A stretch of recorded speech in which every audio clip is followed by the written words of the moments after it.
Hello guys, welcome to throne academy. நம்ம இன்னைக்கு இந்த வீடியோ பதிவில் ஊழலுக்கு எதிரான அமைப்புகள் அப்படின்ற டாபிக் தான் பார்க்க போறோம். ஸோ இதுல என்னென்னலாம் பார்க்க போறோம்னா, லோக்பால், லோக் ஆயுதா, அப்புறம் அந்த சிபிஐ, சிவிசி, எக்கச்சக்கமான விஷயம், முக்கியமா ரைட் டு இன்ஃபர்மேஷன், ஆர்டிஐ அப்படின்ற எல்லா டாபிக்குமே கவர் பண்ண போறோம். அப்போ 100 கொஸ்டின் கேட்க போறோம்னா எப்படி இருக்குன்னு பாருங்க.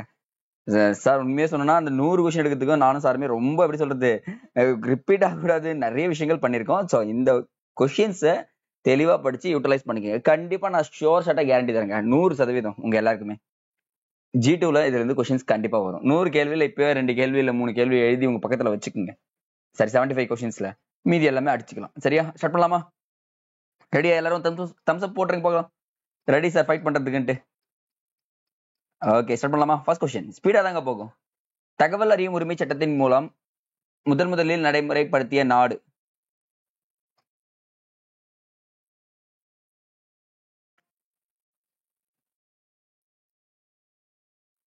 அவ்வளவுதாங்க, ஸ்வீடன் தான் ஃபர்ஸ்ட் அறிமுகப்படுத்தியது அப்படின்னு சொல்லிட்டு சொல்றாங்க. அடுத்தது, மத்திய தகவல் ஆணையர்களை பரிந்துரை செய்யும் பரிந்துரை குழுவில் இடம்பெறாத நபர். இங்க பாருங்க, central information officer, right to information officer இருக்குல்ல, ஆர்டிஐல இடம்பெறாத நபர்கள் தலைவரை தேர்ந்தெடுக்கிறதுல. அப்பனா என்ன பண்ணா, தேர்ந்தெடுக்கும் நபர்கள் யார் யாருன்னு சொல்லிட்டு ஞாபகம் வச்சுக்கணும். இப்ப சபாநாயகர் இதுல இடம்பெற மாட்டார் அப்படின்னு சொல்லிட்டாங்கன்னா மீதி 3 பேரும் இருப்பாங்க அப்படின்றத கொடுத்திருக்காங்க. அடுத்தது, மத்திய தலைமை தகவல் மற்றும் பிற ஆணையர்களின் ஓய்வு பெறும் வயது குறியீடு என்ன? ஈஸியா இருக்குல்ல? ஆனா இதுல 62 65 70 தெரியல சார். 60 வராதுன்னு தெரிஞ்சிச்சு சார். எக்ஸலன்ட் காய், super super super super super. 65 அப்படின்றத தெரிஞ்சுக்கோங்க. இப்போ ஞாபகம் வச்சுக்கோங்க, ரைட் டு இன்ஃபர்மேஷன் தான் போயிட்டு இருக்கு இப்போதைக்கு. மத்திய தலைமை தகவல் ஆணையர் மற்றும் பிற ஆணையர்களை நியமனம் செய்வது யார்? யாருங்க ரைட் டு இன்ஃபர்மேஷன், அதாவது மீன் நியமனம் பண்ணுவது யாருன்னு சொல்லிட்டு கேட்டிருக்கோங்க. ஓகே, அவ்வளவுதான். சூப்பர் சூப்பர் சூப்பர், ஸ்பீடா போட்டு வந்துருப்பாங்களா? குடியரசுத் தலைவர். அடுத்தது, 5வது கேள்வி, தகவல் அறியும் உரிமை சட்டத்தை குடியரசுத் தலைவர் கையெழுத்திட்ட நாள். ஆஹா, இது எனக்கான கேள்விங்க. இங்க பாருங்க, நடைமுறைக்கு வந்த நாள்லாம் கேட்கல, அவர் ஒரு கையெழுத்து போட்டிருப்பாரு, அந்த கையெழுத்து தான் இங்க வந்திருக்கு. எந்த நாள் கையெழுத்து போட்டாரு? இந்த கேள்வியில நான் ஜெயிச்சிருவேங்க. கப் ஆஃப் டீ எனக்கு, கப்பு எனக்கு அப்படின்ற மாதிரிதான்.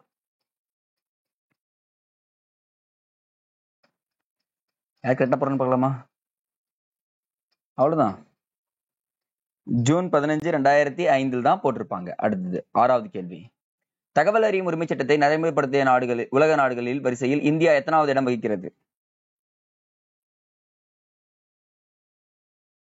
எல்லாமே 5 இருக்கு. நான் எந்த போடுறது சார், புரியலையே சார் அப்படின்னு பார்த்தேன்னா, 35 45 55 65 கேட்கிறப்போ தகவல் அறியும்னா 55 வயசு வரைக்கும் என்ன பண்ணலாம், தகவல் தெரிஞ்சுக்கலாம் அப்படின்றத இப்போ மைண்ட் கணக்குல வச்சுக்கோங்க. ஆப்ஷன் சி தான் கரெக்ட். 7வது கேள்வி, தகவல் அறியும் உரிமை சட்டத்தின்படி தகவல் பெறுவதற்கான விண்ணப்ப கட்டணம் எவ்வளவு? ட்விஸ்டட்ங்க, பைசால கேட்டிருக்கோம். இது வந்து பாத்தீங்கன்னா ஒரு நுணுக்கமான கேள்வி. நான் என்ன பண்ணுவேன்?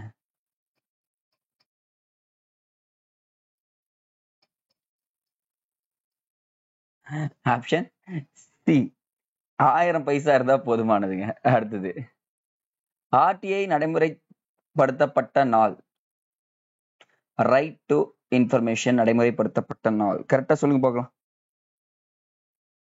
நான் சொல்லிட்டேன், ஸ்பீடா தான் போகும், ஏன்னா எல்லாமே ஒன்லைனர் கொஸ்டின்ஸ் தான், லோக்பால் லோக் ஆயிட்டான்றது. ஸோ இதனால அக்செப்ட் பண்ணிக்கோங்க. பட் ஆனால் நான் வச்சிருப்பேன், ஃபர்ஸ்ட் இத்தனை லட்டு கொடுத்துட்டு என்ன பண்ணுவோம், கடைசியா காரா பூந்தி கொடுப்போம்ல, அந்த மாதிரி தான் நிறைய கொஸ்டின்ஸ் டஃபாவும் இருக்கு.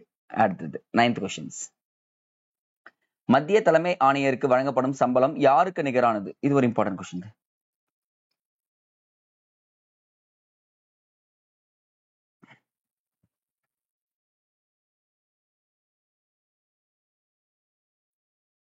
ஹையரார்க்கின்னு ஒண்ணு இருக்குங்க, கொஞ்சம் தெளிவா போடுங்க பார்க்கலாம். மத்திய தலைமை தேர்தல் ஆணையரின் சம்பளத்திற்கு இணையானது. அடுத்தது, 10வது, தகவல் அறியும் உரிமை சட்டத்தின்படி தகவல்களை பெறுவது இந்திய குடிமகனாகிய அனைவரது சாதாரண உரிமையா, அடிப்படை உரிமையா, கட்டாய உரிமையா, மனித உரிமையா?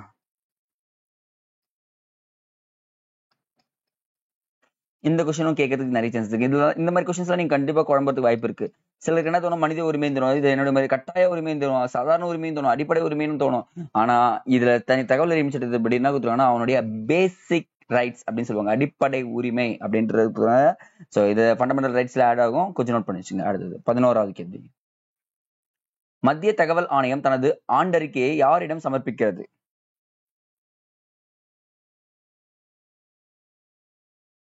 சரிதானே sir?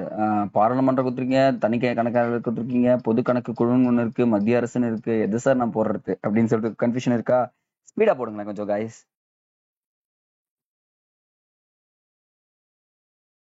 Okay, good good good good good.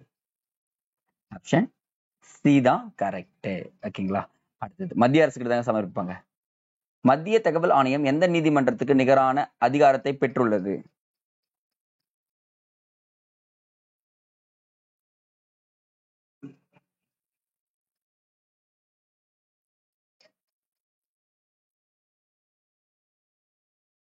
Option C civil நீதிமன்றம். 13வது. மத்திய தகவல் ஆணையர் மீதான பதவி நீக்க தீர்மானத்தை விசாரிக்கும் அதிகாரம் படைத்த அமைப்பு எது? நல்ல இம்பார்ட்டன்ட் கொஸ்டின்.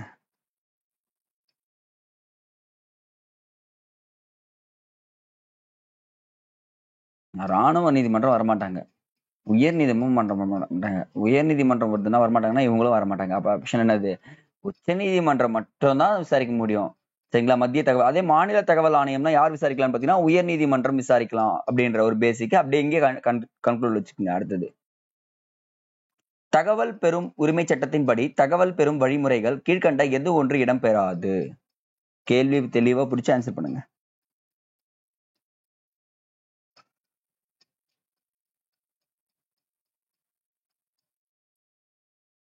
அவ்வளவுதான். இங்க பாருங்களேன், option b. Good good good. தகவல் கோருபவரின் பெயர், முகவரி தகவல்கள் தர வேண்டிய அவசியம் இல்லை, நீங்க தகவல் கொடுத்தா போதுமானது அப்படின்னு சொல்றாங்க. அடுத்தது, தகவல் அறியும் உரிமை சட்டத்தின்படி இரண்டாவது மேல்முறையீட்டு வழங்கப்படும் கால அவகாசம் என்ன? ஒரு முதல் மேல்முறையீடு கொடுத்துடுறாங்க, இரண்டாவது மேல்முறையீடு எத்தனை கால அவகாசத்தை கொடுக்கறான்றாங்க?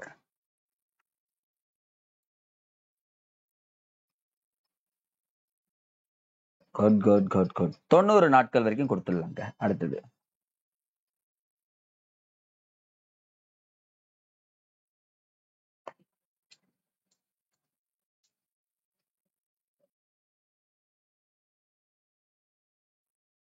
கொஸ்டின் படிச்சுக்கங்க. லோக்பால் மசோதா முதலில் எத்தனாவது மக்களவையில் தாக்கல் செய்யப்பட்டது? ஆஹா, இது எனக்கான கேள்விங்க. தெரியும் சார், இயர் தெரியும், ஆனா எத்தனாவதுன்னு தெரியாது சார்.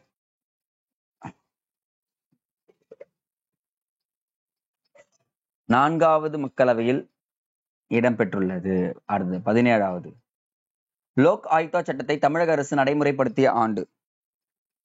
ஈஸியான கொஸ்டின், இது தப்பா பண்ண முடியாதுங்க சார். இவ்வளவு ஈஸியாலாம் கேட்க கூடாது, அடுத்த கேள்வி எல்லாம் பார்க்கலாங்க. 2018. சரிங்களா? அடுத்தது, லோக்பால் மசோதா நிறைவேறிய வழிகளில் கீழ்கண்ட எது ஒன்று தவறானது? அப்ப இது அப்படியே ஸ்கிரீன்ஷாட் எடுத்துங்க. நான் ஏதோ ஒண்ணு தவறுன்னு சொல்லியிருப்பேன்.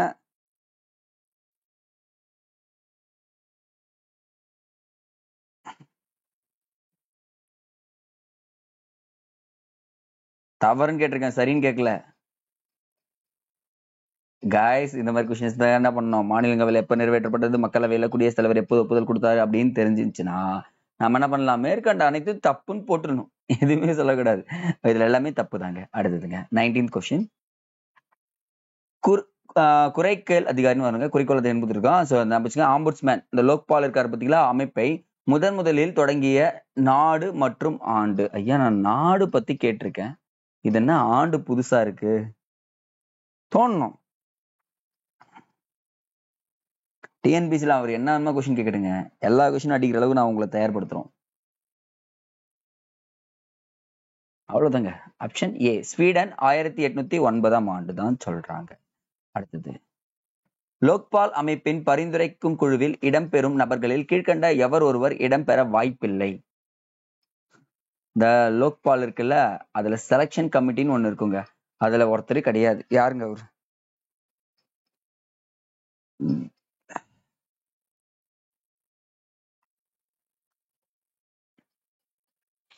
ஆப்ஷன் டி, மத்திய உள்துறை அமைச்சர் இடம்பெற மாட்டார். அடுத்தது 21வது கேள்வி. லோக்பால் அமைப்பில் இடம்பெறும் தலைவர் மற்றும் உறுப்பினர்கள் சேர்த்து மொத்தம் எத்தனை பேர் இருப்பார்கள்?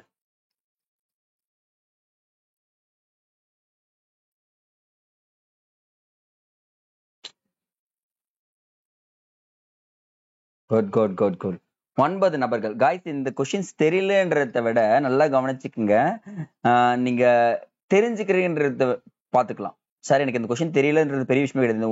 இந்த 3/4 மணி நேரம், 1/2 hour டெஸ்ட் அட்டன் பண்ற டைம்ல உங்களுக்கு என்ன கிடைக்கும்னு பாத்தீங்கன்னா, மொத்த இன்ஃபர்மேஷனையும் கேதர் பண்ணிக்கலாம். அப்ப 2 கேள்வி பாருங்க, 4 மார்க்.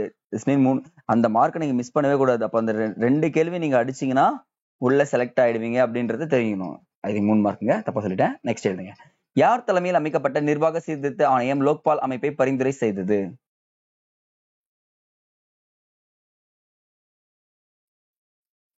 இந்த அட்மினிஸ்ட்ரேஷன் ரீஃபார்ம் கமிஷன் சொல்லிட்டு ஒருத்தர் அமைச்சிருப்பாரு. யாருங்க அவரு? அவர் ஒரு பிரதமர். மொராஜி தேசாய் தலைமையில் தான் அமைக்கப்பட்டிருக்கு அப்படின்றது தெரிஞ்சுக்கணும். அடுத்தது 23வது கேள்வி. இந்தியாவில் முதலில் லோக் ஆயுக்தா சட்டத்தை இயற்றிய மாநிலம் எது? லோக்பால் வேற, லோக் ஆயுக்தா சட்டத்தை இயற்றிய மாநிலம் வேற. இது கொஞ்சம் ஈஸியான கேள்விங்க. ஐ திங்க் இந்த கொஸ்டின் வச்சு பின்னாடி நிறைய கொஸ்டின்ஸ் இருக்கிறதுக்கு வாய்ப்பு இருக்குங்க. ஸ்பீடா போடுங்க பார்க்கலாம். Good good good good Odisha மறக்க கூடாது. அடுத்தது 24th கொஸ்டின்ஸ். லோக் ஆயுக்தா அமைப்பின் தலைவர் ஆவதற்கு உண்டான குறைந்தபட்ச வயது என்னங்க? கேள்வி புரிஞ்சுக்கணும். குறைந்தபட்ச வயது. நான் லோக் ஆயுக்தா தலைவர் ஆகணும்னா எனக்கு எவ்வளவு குறைந்தபட்ச வயது இருக்கணும்? பரவாயில்ல, தெரிஞ்சுக்கிறோம். எப்பவுமே ஒரு விஷயம் இருக்கு. பெரிய விஷயம் என்ன, நம்ம தெரிஞ்சுக்க போறோம் அப்படின்றது. அப்ப எக்ஸாம்ல கேட்டாங்கன்னா 45 இயர்ஸ் குறைஞ்சபட்சம் இருக்கணும் அப்படின்றது தெரிஞ்சுக்குங்க. அடுத்தது 25 கொஸ்டின்ஸ். லோக் ஆயுக்தா சட்டத்தின் விசாரணை வரம்புக்குள் உட்படாத நபர்களில் கீழ்கண்டர் எவர் இடம்பெற வாய்ப்பில்லை?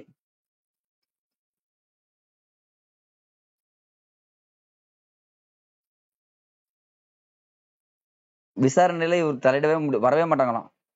நீதிபதிகள்லாம் வருவாங்க, உள்துறை அதிகாரிகளும் வருவாங்க, பாதுகாப்புத்துறை அதிகாரி, முதல்வர்கள்லாம் வரமாட்டாங்க லோக் ஆயுக்தால. நான் வச்சுக்க, முதல்வர்கள் வரமாட்டாங்கன்றது. அடுத்தது 26 கொஸ்டின். தமிழக லோக் ஆயுக்தா சட்டத்திற்கான மசோதாவை சட்டமன்றத்தில் தாக்கல் செய்தவர் யார்? சரி, இது நல்ல கொஸ்டின்ங்க.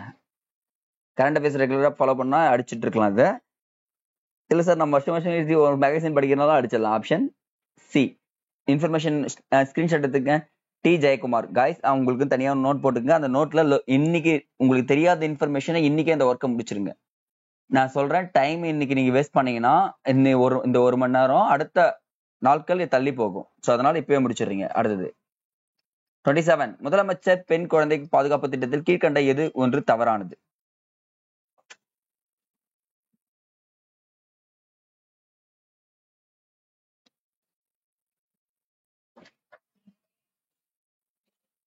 புக்ல டேட்டா கொடுத்ததால அப்படியே எடுத்து போட்டுங்க. பெண் குழந்தைகள் பாதுகாப்பு திட்டம், வேற எதுவும் இல்லைங்க. அப்ப பாத்தீங்கன்னா 10ஆம் வகுப்பு தேர்ச்சி பெற்றிருக்க வேண்டும் அப்படின்றதுலாம் கிடையவே கிடையாது. பெண் குழந்தை பிறந்தாலும் என்ன பண்றாங்க, அவங்களுக்கு காசு போட ஆரம்பிச்சிருவாங்கன்றாங்க. அடுத்தது, இந்தியாவில் முதலில் லோக் ஆயுக்தா சட்டத்தை மகாராஷ்டிரா மாநிலம் எந்த ஆண்டு நடைமுறைப்படுத்தியது?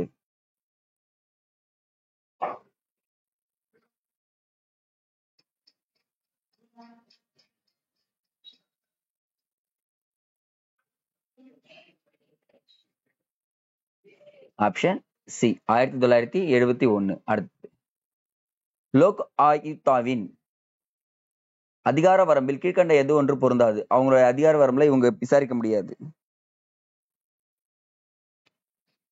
யோசிச்சு போடுங்க பார்க்கலாம். டைம் தரேன்.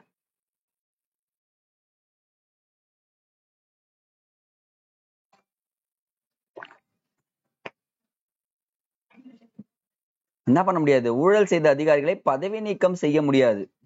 விசாரிக்கலாம், பதவி நீக்கம் செய்யறதுல அந்தந்த துறைகளுக்கு கொடுத்துருவாங்க. அடுத்தது, லோக் அதாலத். இங்க பாருங்க, கொஸ்டின் வேற. இப்போ லோக் ஆயுக்தா, லோக்பால், லோக் அதாலத் என்ற வார்த்தையை அறிமுகப்படுத்திய முக்கிய நபர் யாருங்க?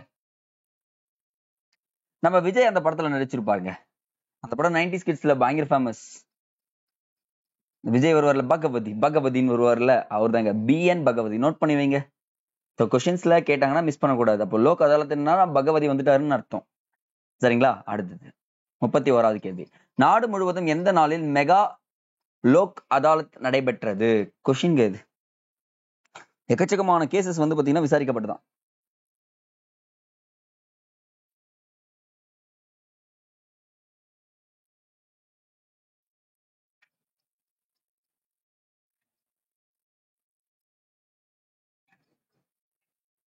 நவம்பர் 23, 2013. இதெல்லாம் அப்படியே நோட் பண்ணி வச்சுங்க. அடுத்து 32வது கேள்வி. மக்கள் நீதிமன்றம் என்ற வார்த்தைக்கு நிகரான அமைப்பு எது? மக்கள் நீதிமன்றம் என்ற வார்த்தைக்கு நிகரான அமைப்பு சார் இப்பதான் சார் நீங்க சொன்னீங்க. லோக்பால் இருக்குமா, லோக் ஆயுக்தா இருக்குமா, லோக் அதாலத் இருக்குமா, உபா லோக் ஆயுக்தா இருக்குமா அப்படின்னு சொல்லிட்டு.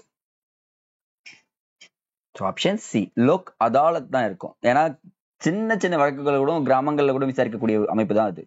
அடுத்தது 33வது. லோக் அதாலத் மூலம் தீர்க்கப்படும் வழக்குகளில் கீழ்கண்ட எது ஒன்று இடம்பெறாது?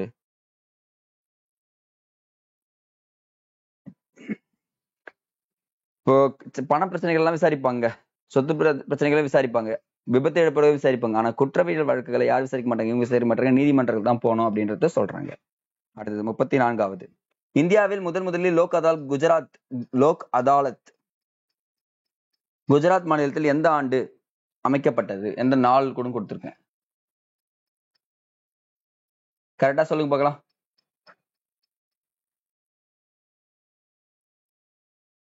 மார்ச் 14, 1982. அடுத்ததுங்க. லோக்பால் என்ற வார்த்தையை எல்.எம். சிங்வி அறிமுகப்படுத்திய ஆண்டுங்க. அவர் தான் அறிமுகப்படுத்தினார்னு தெரியும் சார், ஆனா ஆண்டெல்லாம் தெரியாது சார். அதுதானே மைண்ட் வாய்ஸ். யாரெல்லாம் தோணுது சொல்லுங்க பார்க்கலாம். Okay guys, super super super. போடுங்க. 1963 தான் லோக்பால். அடுத்தது. மத்திய புலனாய்வுத்துறையின் முதல் இயக்குனர் யார்?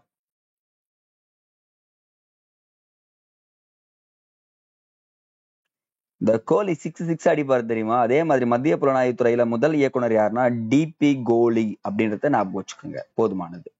அடுத்தது 37வது. மத்திய புலனாய்வுத்துறை எந்த அமைச்சக தீர்மானத்தின் மூலம் கொண்டு வரப்பட்டது? ஒரு அமைச்சருடைய தீர்மானத்தின் மூலம் தான் கொண்டு வந்திருக்கு சார். ஈஸியா போட்டுருவோம் சார். டைம் தரேன் அட்டன் பண்ணுங்க. ஆப்ஷன் சி மத்திய உள்துறை அமைச்சகம் தான் சொல்றாங்க. அடுத்தது 38வது. மத்திய புலனாய்வுத்துறை அமைக்கப்பட்ட ஆண்டுங்க. எல்.எம். சிங்வி சொல்லிட்டு நீங்க சார் இப்ப எப்படி சார் நான் இந்த கொஸ்டினை மிஸ் பண்ணுவேன் அப்படின்னு தான் கேக்குறீங்க. ஈஸியான கேள்வி இல்ல. 1963ஆம் ஆண்டுங்க.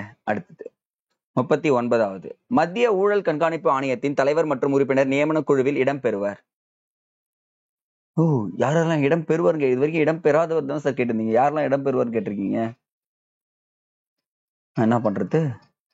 பிரதமர் இருப்பாரு, மத்திய உள்துறை அமைச்சர் இருப்பாரு, மக்களவை எதிர்கட்சி தலைவர் இருப்பாரு. அப்ப ஆன்சர் என்ன வந்து? Answer D.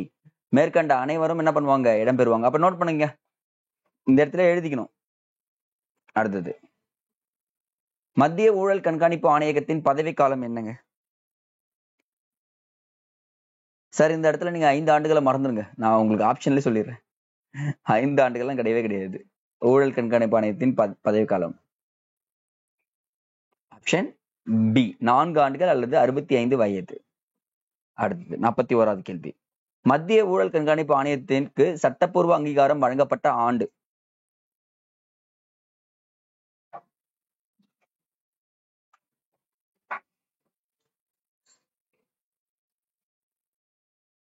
ஆப்ஷன் சி 2003ஆம் ஆண்டு. 42வது கேள்வி. மத்திய ஊழல் கண்காணிப்பு ஆணையருக்கு வழங்கப்படும் சம்பளம் யாருக்கு நிகரானது?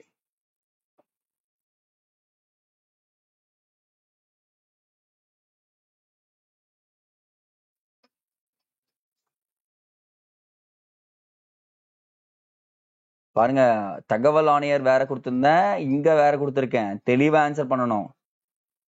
இங்க மத்திய ஊழல் கண்காணிப்பாளர், அங்க என்ன கேட்டிருக்கேன்? மத்திய தகவல் ஆணையருக்கு யாருடைய சம்பளம் கேட்டிருந்தேன். இப்ப இந்த இடத்துல பாத்தீங்கன்னா மத்திய பணியாளர் தேர்வாணையம் இருக்கு பாத்தீங்களா, அவங்களுக்கு சமமா இருக்கிறது தான் மத்திய ஊழல் கண்காணிப்பு ஆணையருக்கு வழங்கப்படும் சம்பளம் சொல்லியிருக்காங்க. அடுத்தது 43வது. இந்தியாவில் ஊழல் தடுப்பு சட்டம் இயற்றப்பட்ட ஆண்டு. ஒரு நல்ல இயருங்க இது. இதெல்லாம் கண்டிப்பா தப்பு பண்ண மாட்டீங்க கைஸ், கன்ஃபார்ம். 1988ஆம் ஆண்டு தான் ஊழல் தடுப்பு சட்டம் இயற்றப்பட்டதுன்றது மறக்க மாட்டீங்க. அடுத்தது 44வது, ஊழலை தடுக்க நியமிக்கப்பட்ட ஆணையங்களில் தவறானது எது? இதுக்கு நான் எப்பயோ மார்க் போட்டுக்கிறேன் எனக்கு. அப்ப மற்ற ஒருத்தருடைய மைண்ட் வாட்ச் எனக்கு போய் கேட்டுச்சு பக்கத்துல, எல்லாத்துக்கும் நீங்களே மார்க் போட்டுக்கீங்க அப்படின்னு சொல்லிட்டு சொல்றாங்க. ஓகேங்க, பரவாயில்ல, அப்படிலாம் இல்லைங்க. இதுல நீங்க நிறையவே ஆன்சர் சூப்பரா பண்றீங்க, குட். ஜானகி ராமன் ஆணையம் என்ற ஒரு ஆணையம் கிடையவே கிடையாது, தவறானது. சரிங்க, மத்த எல்லாமே கரெக்டுங்க. ஊழலை தடுக்க அமைக்கப்பட்ட ஆணையங்கள்ல. அடுத்தது, மத்திய ஊழல் கண்காணிப்பு ஆணையத்தை பரிந்துரை செய்த கமிட்டி எதுங்க? சந்தன மரம் கடத்தினா ஊழல் வழக்குல மாட்டிப்ப. என்ன கடத்தினா? சந்தன மரம் கடத்தினா ஊழல் வழக்குல மாட்டிப்பன்னு நினைச்சுன்னா, அப்ப சந்தானம் கமிட்டி தான் என்ன போட்டிருக்கு? மத்திய ஊழல் கண்காணிப்பு ஆணையத்தை பரிந்துரை செய்தது அப்படின்னு ஞாபகம். அப்ப சந்தானம் கமிட்டினா என்ன வந்து உங்களுக்கு? மத்திய ஊழல் கண்காணிப்பு ஆணையம் அப்படின்னு தெரிஞ்சுக்கங்க. அடுத்தது, மத்திய புலனாய்வு துறையின் தலைமையிடம் அமைந்துள்ள இடம் எதுங்க? ஐயா, எனக்கு தெரிஞ்சது எல்லாமே எப்பவுமே சார், எங்க போனாலும் டெல்லி தான் சார். ஏன் சார் டெல்லி சொல்றீங்க அப்படின்னு கேட்டீங்கன்னா, அங்கதான் சார் எல்லாமே இருக்கும் அப்படின்னு பாத்தீங்கன்னா, அப்ப டெல்லி தாங்க கரெக்ட். சில கொஸ்டின்ஸ்க்கு நமக்கு ரேண்டமா ஆன்சர் தெரியலனா டெல்லி போடலாம், தெரிஞ்சிருச்சுன்னா மாத்தி போட்டுக்குவேன். அடுத்தது 47வது, மத்திய ஊழல் கண்காணிப்பு ஆணையம் துவங்கப்பட்ட ஆண்டு. சார் நீங்க ஆண்டு கேட்டதெல்லாம் கூட எனக்கு வருத்தம் இல்லை சார், அந்த தேதின்னு ஒண்ணு கேட்டிருக்கீங்க பாத்தீங்களா, அங்கதான் சார் என் மனசு ரொம்ப வலிக்குது. ஓகே, அவ்வளவுதான். போடுங்க போடுங்க போடுங்க சீக்கிரமா. டீ பிரேக் கொடுக்கலாமா எல்லாருக்குமே? என்ன சார் 50வது கொஸ்டின்ல எல்லாருக்கும் டீ பிரேக். யாரெல்லாம் கரெக்டா ஆன்சர் பண்றீங்களா உங்களுக்கு எல்லாம் டீ சிம்பிள் போட்டு விட்டுறேங்க. டீலா? அவ்வளவுதாங்க, ஆப்ஷன் சி தாங்க. சரியா? சரி, 50வது கேள்வி கரெக்டா போடுறவங்க ஃபர்ஸ்ட்டுக்கு டீ பிரேக். ஓகேங்களா? என்னுடைய நேம்லயே வரும் பாருங்க, டீன்னு சொல்லிட்டு. அடுத்தது 48வது, தமிழக லோக் ஆயுக்தா அமைப்பின் தலைவர்களின் குறைந்தபட்ச மற்றும் அதிகபட்ச வயது வரம்பு என்ன? இது மட்டும் கண்டுபிடிச்சேன் சார். குறைந்தபட்சம் 45ன்னு சொல்லிட்டீங்க. இந்த அதிகபட்சம் கொஞ்சம் நுணுக்கமா சொல்லியிருந்தீங்கன்னா, இப்ப நான் பி போடுவேனா சி போடுவேனா தோணணும் உங்க மனசுல. அந்த சிம்பிள்ஸ் நல்லா இருக்குங்க கைஸ். ஓகேங்க கைஸ், பாருங்க, 45ல இருந்து 70, நம்ம 45ல 65ல கூடாது, 70 வயசு வரைக்கும் இருக்கலாம்ன்றது சொல்றாங்க. அடுத்தது 49வது, தெளிவா கொஸ்டின் படிச்சு ஆன்சர் பண்ணுங்க. இந்த கொஸ்டின் கொஞ்சம் டஃப்பான கொஸ்டின் தாங்க. அதன் முதல் தலைவரோடு பொருத்தி சரியானவை: பெண்கள் ஆணையம், நிதி ஆணையம், திட்டக்குழு, மத்திய ஊழல் கண்காணிப்பு ஆணையம், மத்திய புலனாய்வுத்துறை.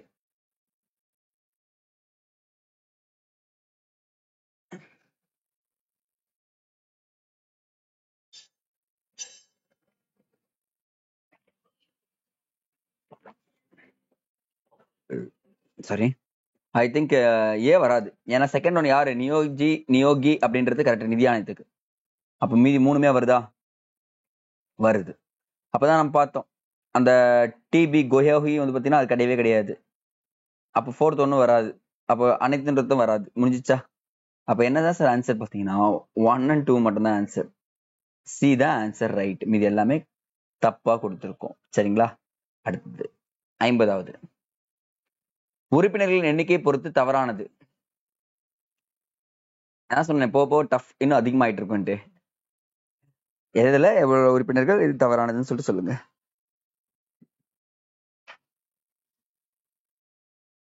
தேர்தல் ஆணையர் பாருங்களேன், தப்பா தெரியல. ஆமா, தப்புதான். லோக்பால்ல 5 பேர்லாம் கிடையாது, இப்பதான் பார்த்தோம். அப்போ 2 and 4 தான் தவறானது, மீதி எல்லாம் ரைட்டு. அடுத்தது, சந்தான கமிட்டி பரிந்துரைகளில் முக்கிய இந்திய அமைப்புகளில் தவறானது. அவருடைய பரிந்துரை செய்த 2 விஷயங்கள் என்னென்னதுன்னு கேட்டிருக்கோங்க.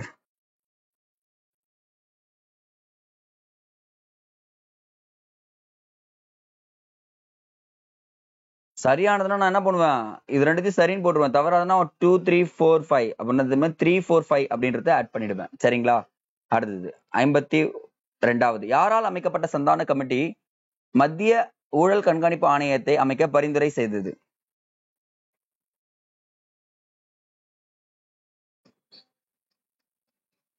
அப்ப சந்தான கமிட்டி 1963ல அமைக்கிறாங்க. 1964ல ஜவஹர்லால் நேரு மரணம் அடைகிறாரு. அப்ப யார் அமைச்சிருப்பாங்க? ஆல்ரெடி பார்த்தா ஜவஹர்லால் நேரு தான் அமைச்சிருப்பாரு. இப்படிதான் ஜெனரலிஸ்டிக்கா அடிக்கணும். புரியுதுங்களா? கொஸ்டினே தெரியலனாலும் நமக்கு பிரச்சனை கிடையாது. இந்த பிரதமர்களை யாருன்னு பார்த்தோன்னா தெரிஞ்சிரும். அடுத்தது. கீழ்கண்ட அமைப்புகள் மற்றும் அவை முதலில் உருவான நாடுடன் பொருத்தி தவறான நாட்டை நீக்குக. ரொம்ப டஃப்பான கொஸ்டின்ங்க.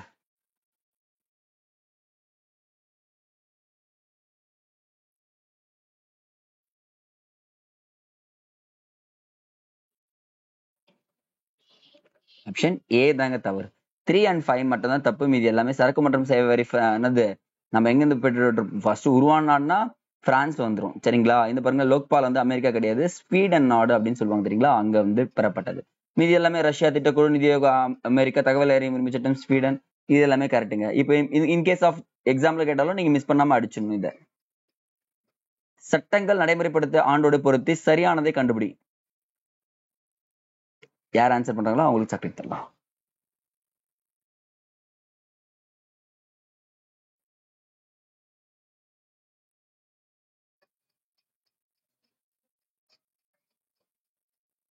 ஸோ இது மிஸ் ஆயிடுச்சுன்னா நீங்க என்ன பண்ணணும்? சட்டங்கள் மற்றும் நடைமுறைப்படுத்தி திஸ் மீன் ஆண்டு.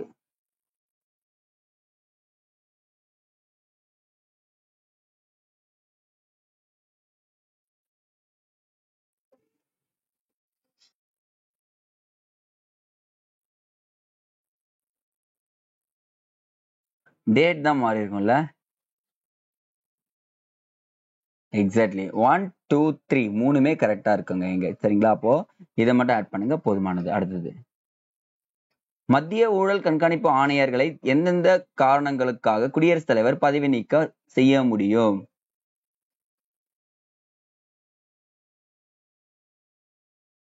வேலைத்திறனற்றவராக இருந்தா, நீதிக்கு புறம்பாக செயல்பட்டால், பணம் வரும் தொழிலில் ஈடுபட்டால், உடல்நல மனம் பாதிக்கப்பட்டால், அனைத்துமே சரிங்க.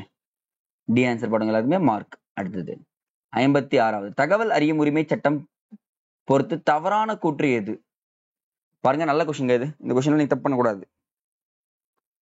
அவகாசம் 30 நாட்கள், தனி மனித சுதந்திரம் 48 மணி நேரம், முதல் மேல்முறையீடு 30, இரண்டாவது மேல்முறையீடு 60 கொடுத்திருக்காங்க. தகவல் கட்டணம் 10 ரூபாய் மட்டும்.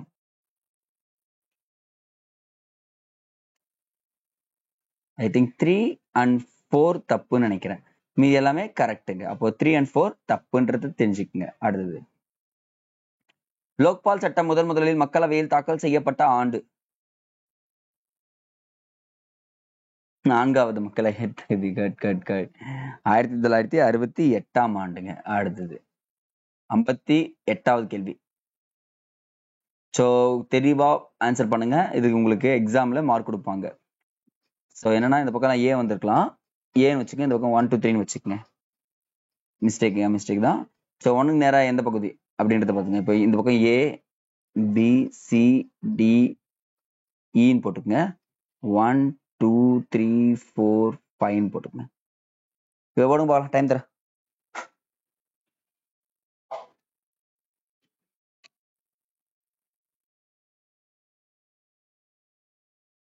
அவ்வளவுதான். Option d 41253. அடுத்தது.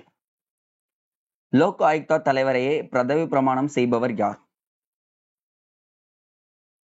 லோக் ஆயுக்தா மாநிலங்கள்ல இருக்கும், கிராமங்கள்ல கூட செயல்படும். அப்ப யார் செயல்படுவாங்க? கரெக்டா சொல்லுங்க பார்க்கலாம். எக்ஸாக்ட்லி, ஆளுநர் தான் நியமனம் பண்றாரு. அடுத்தது 60வது கேள்வி. லோக் ஆயுக்தா சட்டத்தின்படி விசாரணை வரம்புக்குள் வராதவர்கள் யார் யார்? ஐ திங்க் பாருங்களேன், லோக் ஆயுக்தா சட்டத்தின் பிறகு நீதிபதிகள் வர, லோக்பால்ல வருவாரு. பாதுகாப்பு அதிகாரிகள் வர மாட்டாங்க, உளவுத்துறை அதிகாரிகள் வர மாட்டாங்க. மீது இவங்க எல்லாம் எதுல வராங்க? லோக்பால்ல வராங்க. அப்போ ஆன்சர் 1 and 2 3 தான் கரெக்ட். அடுத்தது. முதல் லோக்பால் நீதிபதி யாருங்க? தெரிஞ்சிருக்கணும் அதுல. அவ்வளவுதாங்க. சூப்பர் சூப்பர் சூப்பர் சூப்பர் ஸ்பீடா. ஆப்ஷன் ஏ பினாகி சந்திர கோஷ் அப்படின்றவர் தான் வந்திருப்பார். அடுத்தது 62வது. லோக்பால் தேர்வு குழுவில் தவறான வரை தேர்வு செய்.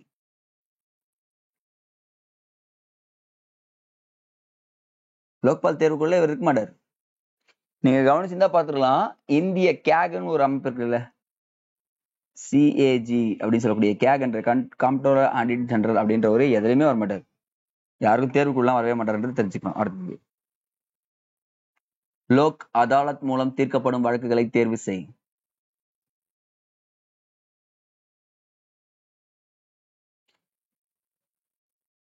ஸ்பீடா போடுங்க போகலாம். அவ்வளவுதாங்க. ஆப்ஷன் ஏ 1 2 3 4 இது எல்லாமே அடங்கும். அடுத்தது 64வது. பின்வரும் கூற்றுகளை கருத்தில் கொண்டு சரியானது எதுன்னு கேட்டிருக்குங்க.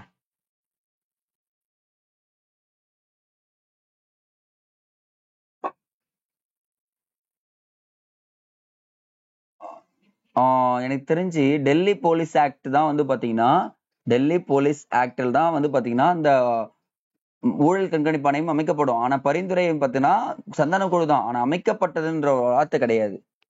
சரிங்களா? அப்ப டெல்லி போலீஸ் ஆக்ட் தான் கொண்டு வந்திருப்பாங்க அப்படின்றது தெரிஞ்சுங்க. அப்ப என்னன்னா நமக்கு 2 மட்டும் தாங்க வரும். சரிங்களா? இந்த கொஸ்டின் கொஞ்சம் கான்ட்ரடிக்ஷனான கொஸ்டின், தெளிவா படிங்க. வார்த்தைகள் ஜாலம் இருக்கும். அடுத்தது 65. பின்வரும் கூற்றுகளை கருத்தில் கொள்க.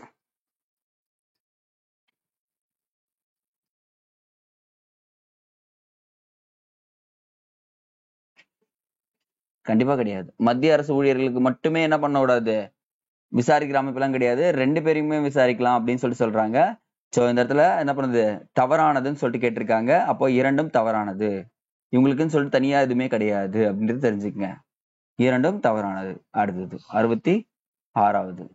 பின்வரும் கூற்றுகளை கருத்தில் கொண்டு தவறானதை தேர்வு செய். கீழே படிக்கணுங்க. அப்பதாங்க ஈஸியா பிடிக்க முடியும் உங்களால.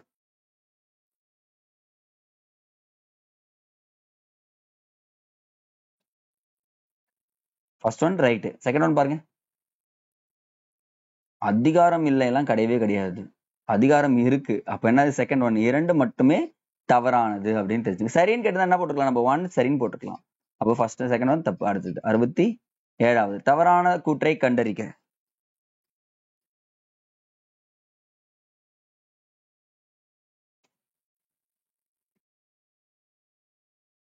Option C. பொது தகவல் அலுவலரும் தகவல்களை வழங்குவதற்கு பொறுப்பானவர்கள் அப்படின்னு சொல்லிட்டு சொல்லியிருக்காங்க. அடுத்தது அப்ப சரி, உதவி பொது தகவல் அவர்லாம் பொறுப்பானவர் கிடையாதுங்க, இவர் தான். அடுத்து பின்வரும் கூற்றுகளை கருத்தில் கொள்க. கொஞ்சம் படிங்களா, இதை மட்டும் நான் தண்ணி குடிச்சிடுறேன்.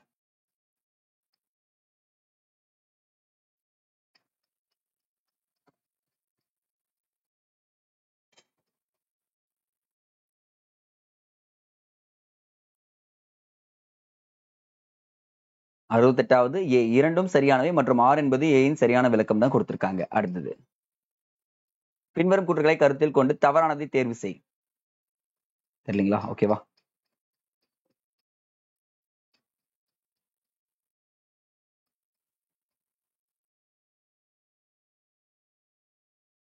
சோ தவறுன்னு பாக்குறப்போ ஏற மாத்தி விட்டுருக்கோம். அதனால 2ம் தவறானது அப்படின்றத தெரிஞ்சுக்குங்க. அடுத்தது 70வது கொஸ்டின்.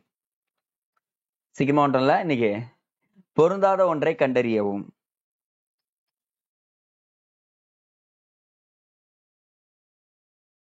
சோ ஃபர்ஸ்ட் ரைட்டா இருக்கு. வெளிப்படைத்தன்மை, பொறுப்புணர்வை ஊக்குவித்தல் கரெக்டா இருக்கு. ஜனநாயக செயல்பாட்டில் மக்களின் பங்களிப்பை மேம்படுத்துதல் கண்டிப்பா இருக்கலாம். தகவல் சமூகத்தின் நவீனமயமாக்கல் அப்படிலாம் கிடையவே கிடையாது. நவீனமயமாக்கல்னா என்னது, டிஜிட்டல்ல தரேன்னு சொல்றாங்க. கண்டிப்பா கிடையவே கிடையாது. அந்த மாதிரிலாம் தர்றது கிடையாது. பேப்பர்லாம் தராங்க. அதுதான் நீங்க சொல்லியிருக்காங்க. அடுத்தது 71வது. தகவல் அறியும் உரிமை சட்டத்தை 2015 கீழ் தகவல் பெறும் உரிமை யாருக்கு உள்ளது?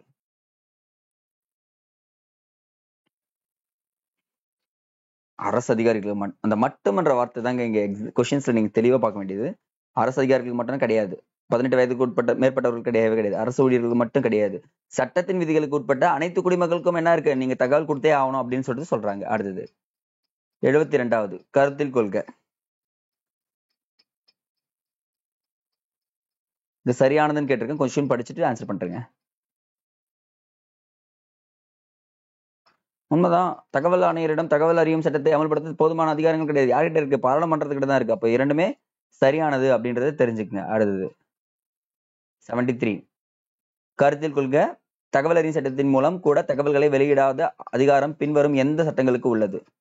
நீங்க தகவல் அறியும் உரிமை சட்டத்துல கேட்டாலும் நான் என்ன பண்ண மாட்டேன், தகவல்களை வெளியே கொடுக்க மாட்டேன் அப்படின்னு கூறக்கூடிய சட்டங்கள் எதுங்க?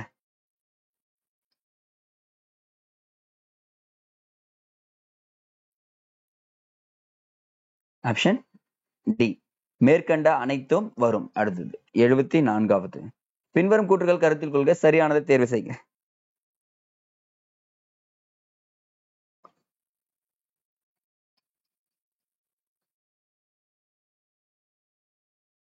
அவ்வளவுதான். Good good good good good. C தான் ஆன்சர். 2ம் வருங்க. அடுத்தது 75வது. அமைப்பு எது? இப்ப பாருங்க இத பத்தி கொடுத்திருக்கேன். இதனுடைய அமைப்பு எதுன்னு சொல்லிட்டு எனக்கு கரெக்டா சொல்லுங்க. 2 ஸ்டேட்மெண்ட் வச்சு. லோக் ஆயுத்தாவா, மனித உரிமை ஆணையமா, மனித தகவல் ஆணையமா, லோக் அதாலத்தா?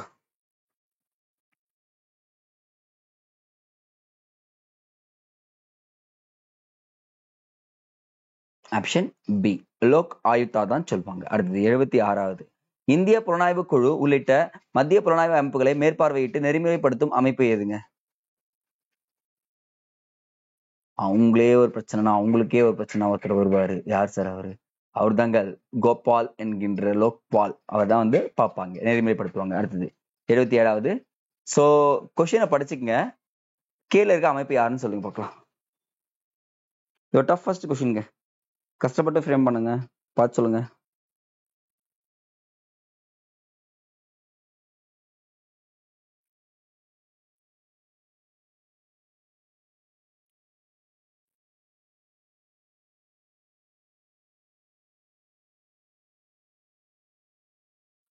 எல்லாமே இருக்கிற மாதிரி இருக்குல்ல. ஆனா ஆன்சர் டி. மத்திய புலனாய்வு முகமை அப்படின்றது தான் ஆன்சர் ரைட். அடுத்தது தவறான மற்றும் போலியான புகார்கள் லோக்பால் அமைப்பால் விதிக்கப்படும் அபராதம் எவ்வளவுங்க? ஒரு இம்பார்ட்டன்ட் கொஸ்டின்.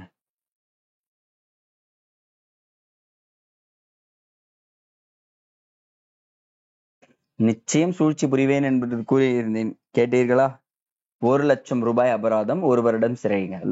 போலியான புகார் லோக்பால்ல கொடுத்தீங்கன்னா. அடுத்தது 79வது. லோக்பால் தலைவர் மற்றும் உறுப்பினர்களுக்கான தகுதிகளில் தவறானதை தேர்ந்தெடு.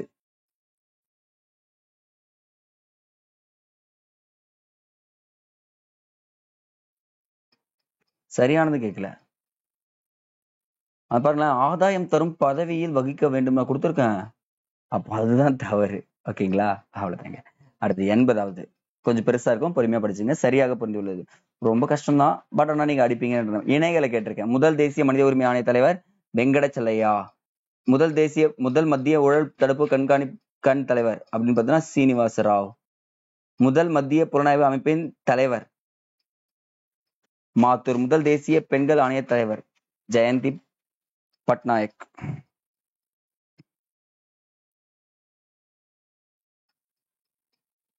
இதை ஸ்கிரீன்ஷாட் எடுத்துட்டு ஆன்சர் எழுதி வச்சுக்கங்க. அது உங்களுக்கு ரொம்ப யூஸ்ஃபுல்லா இருக்கும். 2 இணைகள். இது வந்து உங்களுக்கான ஒர்க்குங்க.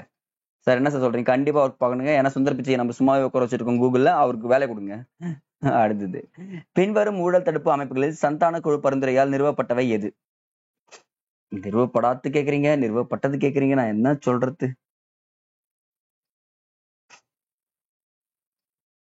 அவ்வளவுதான். ஆல்ரெடி தெரியும். 2 தான் நிறுவிருப்பாரு. 1 and 2 தான் கரெக்ட். அடுத்தது 82வது. தவறானது. மத்திய புலனாய்வுத்துறை பற்றி தவறானது.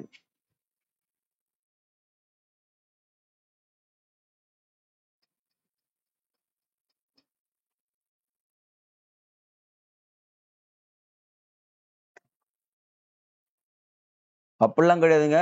தேசிய அளவில் மட்டும் தான் விசாரிக்கணும். உலக அளவில் இருக்க வழக்குகள்லயும் இந்தியா தொடுத்துச்சுன்னா போய் விசாரிக்கிறதுக்கு யார்கிட்ட இருக்கு? சிபிஐ. ஏன் சிபிஐ உங்க நாட்டுக்கு அனுப்புறேன், விசாரிப்பாங்க, கொஞ்சம் பார்த்து கூட இருங்க அப்படின்னு சொல்லுவாங்க தெரியுங்களா? சிபிஐக்கு எல்லா இடத்துலயும் போய் விசாரிக்க அனுமதி இருக்கு. அடுத்தது 83வது. சரியானது கேட்டிருக்குங்க. கரெக்ட். மாநிலத்துக்கு மாறுபடும் இணையான ஊதியம் தான். அடுத்தது ஓகே ஓகே. அப்ப என்ன ஆன்சர் வரும்? டி தான். அப்போ தமிழ்நாடு அரசு தகவல் உரிமை சட்டத்தை எப்ப ஏற்றுதுன்னா 1997ஆம் ஆண்டு ஏற்றிருக்குன்றத இப்பவே ஞாபகம் வச்சுக்கணும், மறக்கக்கூடாது. அடுத்தது 84வது. தகவல் பெறும் உரிமை சட்டத்தின் வரம்புக்குள் அடங்காத நிறுவனங்கள் எது? கரெக்டாக சொல்லுங்க பார்க்கலாம்.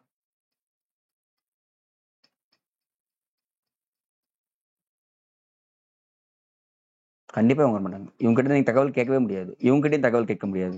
ஸோ இவங்க கிட்ட தகவல் கேட்கலாம், உள்ளாட்சி அமைப்புகளிலும் தகவல் கேட்கலாம். அப்ப பாருங்க 2 and 4 answer. This mean 2 and 4 இருக்குல்ல, எக்ஸாக்ட்லி 3 and 4 ஆன்சர். எஸ். எல்லை படைகள் கிட்ட கேட்க முடியாது, இது கேட்க முடியாது. அப்ப சி தாங்க ஆன்சர் ரைட்டு. சரியா? அடுத்தது 85வது. தவறானது. மத்திய ஊழல் கண்காணிப்பு ஆணையம்.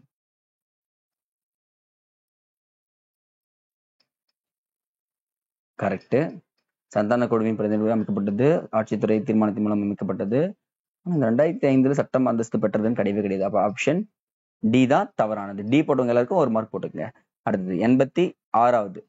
முதலாக லோக் ஆயுக்தா சட்டத்தை இயற்றிய மாநிலம் மற்றும் லோக் ஆயுக்தா அமைப்பை ஏற்படுத்திய மாநிலம் யாவை? சட்டத்தை ஏற்றிருப்பாங்க, அமைப்புன்னு சொல்லியிருக்காங்க ரெண்டுமே. கொஸ்டின் தெளிவா பிடிச்சிருந்தா வார்த்தை ஜாலம் புரிவேன் என்பதை கூறியிருந்தேனே.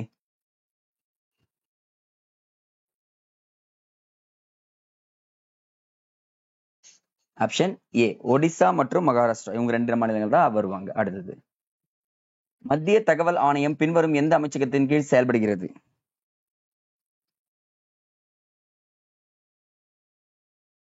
இது கேள்விப்படாத ஒரு அமைச்சகமா இருக்கு. நீங்க கேள்வியே பட்டிருக்க மாட்டீங்க, அப்புறம் தூங்குங்க.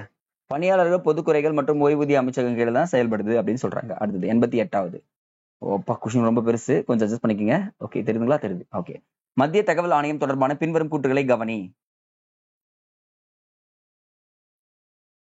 நான் கொண்டுள்ள இருந்துன்றது மேல வந்திருக்கணும். ஓகே, என் தப்பு தான்.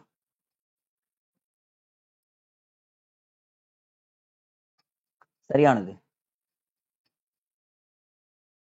எனக்கு தெரிஞ்சு இதுல எதுவுமே சரியில்லை, எல்லாமே தப்பா தெரியுதுங்க சார். அப்போ டிஏ போட்டுருங்க, எல்லாமே தவறானதுங்க. அடுத்து மத்திய புலனாய்வு அமைப்பிடம் தொடர்பான வழக்குகளை ஒப்படைக்கலாம். எந்தெந்த வழக்குகளை ஒப்படைக்கலாம் சொல்லிட்டு கேட்டிருக்காங்க. கரெக்ட் கரெக்ட் கரெக்ட் கரெக்ட், 4மே கரெக்டுங்க. அப்ப மேற்கூறிய அனைத்து வழக்குகளையும் விசாரிக்கலாம் அப்படின்னு சொல்லிட்டு கொடுத்திருக்காங்க. அடுத்து 90வது. லோக்பால் மற்றும் லோக் ஆயுக்தாக்கள் உச்சநீதிமன்ற அந்தஸ்து பெற்ற அரசியலமைப்பு அமைப்புகள் ஆகும்.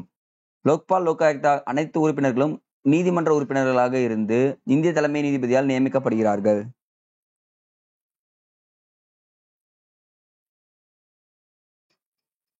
மனசாட்சியோட சரியான விளக்கெல்லாம் போட்டுறாதீங்க, 2 விளக்குமே தவறு. கூற்று மற்றும் காரணம் உச்ச நீதிமன்றம் அந்தஸ்துக்கு கிடையவே கிடையாது. உங்களுக்கு அந்தஸ்து தான் கொடுக்க மாட்டாங்க, ஏன்னா அதுக்குன்னு தனி. பொறுமையா ஆன்சர் பண்ணுங்க. Correct correct. ஒரு உறுப்பினர் புகழ்பெற்ற நீதிபதியாக குடியரசுத் தலைவரால் நியமிக்கப்படுகிறார். சரியான விடைன்னு பார்த்தீங்கன்னா ஆன்சர் டி தாங்க கரெக்ட். அடுத்து டைம் தரேன். லோக் ஆயுக்தா தொடர்பான கூற்றுகளை கவனி.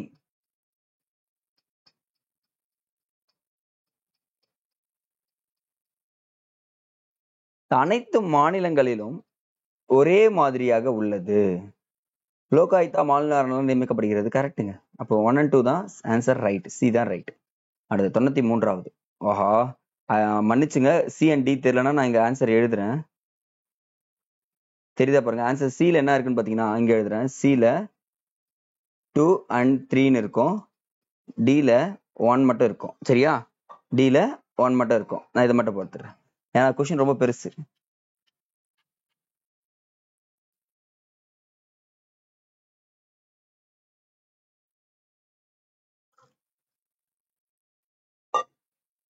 ஆப்ஷன் என்ன? சி தான், 2 and 3 மட்டும் தான் இங்க கரெக்ட்னு சொல்லிட்டு சொல்றாங்க. அடுத்தது லோக் ஆயுக்தாவின் தலைவரின் பதவி காலங்க.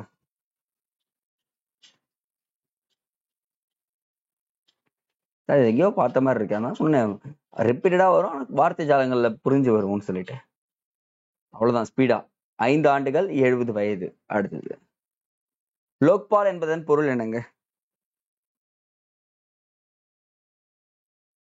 ஆப்ஷன் ஏ மக்கள் காவலன் சொல்லக்கூடியதான் லோக்பால். அடுத்தது 96வது. லோக்பால் அமைப்பின் தலைவரை நியமனம் செய்பவர் யார்?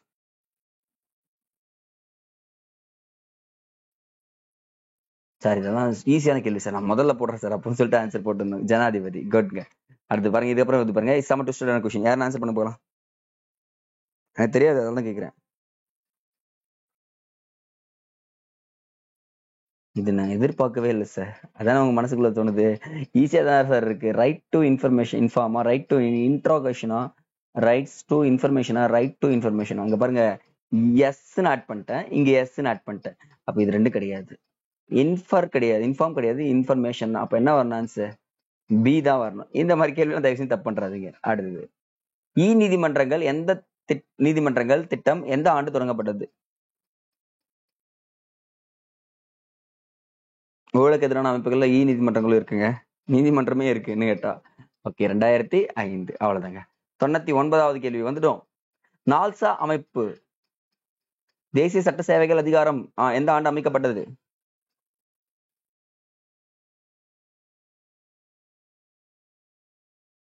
அவ்வளவுதாங்க. Answer C. 1987ஆம் ஆண்டு தான் அமைக்கப்பட்டது. Last but not least, come on guys. இது ஒரு எப்படி சொல்றதுன்னா உங்களுக்காக நான் வச்ச கொஸ்டின். ஜென்ரலா சார் இந்த கொஸ்டின் எனக்கு ஆன்சரே தெரியாது, சரியா சார், இதை பத்தி எனக்கு ஒரு ஐடியாவும் கிடையாது, டாபிக்ல இல்ல, ஆட்சித்துறை தீர்ப்பாயங்கள் அப்படின்னு சொல்லக்கூடியது, ட்ரிபுனல்ஸ் சொல்லக்கூடியது, தீமை எதுன்னு கேட்டிருக்கேன். விரைவான பாருங்க, இது ஈஸியா அடிக்கிறது அப்படின்னு சொல்றேன். கொஸ்டின் அடிக்கிறது இப்பதான் சொல்லி தர போறோம் உங்களுக்கு, தெளிவா கவனிச்சுங்க. நீங்க தீமைகள் எடுத்திருக்காங்க. விரைவான மலிவான நீதி வழங்குகிறது, அப்ப இது சரியா தான் இருக்கும். சட்டத்தின் ஆட்சி கோட்பாட்டை மீறுகிறது, ஓகே செக் பண்ணலாம். மூத்த அதிகார வர்க்கத்தினால் நியமிக்கப்படுகிறது, இதுவும் கரெக்ட். நெகிழும் தன்மை உள்ள விதிமுறைகளை பெற்றுள்ளது அப்படின்னு சொல்லிட்டு கொடுத்துருக்காங்க. ஐ திங்க் நெகிழும் தன்மை உள்ள விதிமுறைகளை பெற்றுள்ளதுன்னா அப்ப என்ன பண்ணுவாங்க, அவங்களுக்கு ஈஸியா விட்டுருவாங்கன்னு சொல்றாங்க. அது கிடையாது. சட்டத்தின் ஆட்சி கோட்பாட்டை மீறுகிறது, கண்டிப்பா மீறுங்க. ஏன்னா அவங்களுக்கு பனிஷ்மெண்ட் சொல்றாங்கன்னா பனிஷ்மெண்ட் தான் கொடுப்பாங்க அப்படின்றத கொடுத்துருக்காங்க. அப்போ தீமைகள் அப்படின்னு சொல்லிட்டு பாத்தீங்கன்னா நெகிழும் தன்மை உள்ள விதிமுறைகளை பெற்றுள்ளது அப்படின்னு சொல்லிட்டு 4 மட்டும் தான் செலக்ட் பண்ணணும், சரிங்களா? இப்ப பாருங்க, இந்த இடத்துல தீர்ப்பாயங்கள் தீமைகள் சொல்லி கேட்டாங்கன்னா ஒருத்தருக்கு ஏதாச்சும் தீமை விலக்கி வைக்கக்கூடிய கோட்பாடு எடுத்து எழுதணும். இப்போ 4D போட்டவங்க எல்லாருக்குமே குட். ஓகே, இப்போ என்ன பண்றீங்க, 100க்கு எவ்வளவு மார்க்னு பாருங்க. இந்த டெஸ்ட்ல நீங்க தெரிஞ்சுக்க வேண்டிய ஒரே ஒரு விஷயம் தான், நம்ம டெய்லி டெஸ்ட் அட்டன் பண்ணுங்க. நான் எப்பவுமே ஒரு விஷயத்த நான் அதிகமா நம்புவேங்க. கஷ்டமா தான் இருக்கும், இந்த யூனிவர்ஸ் நமக்கு கஷ்டம் தான் படுத்தும், பட் ஆனா கடைசி வரைக்கும் போராடுறவனா தான் என்ன பண்ணுவோம், ஜெயிக்க வைக்கும்ன்றத தெளிவா சொல்லிட்டு நம்ம இந்த வீடியோ பதிவை முடிக்கலாம். அடுத்த வீடியோ சந்திக்கலாம் என்பதை சொல்லி விடைபெறுகிறேன். நன்றி. தேங்க்யூ.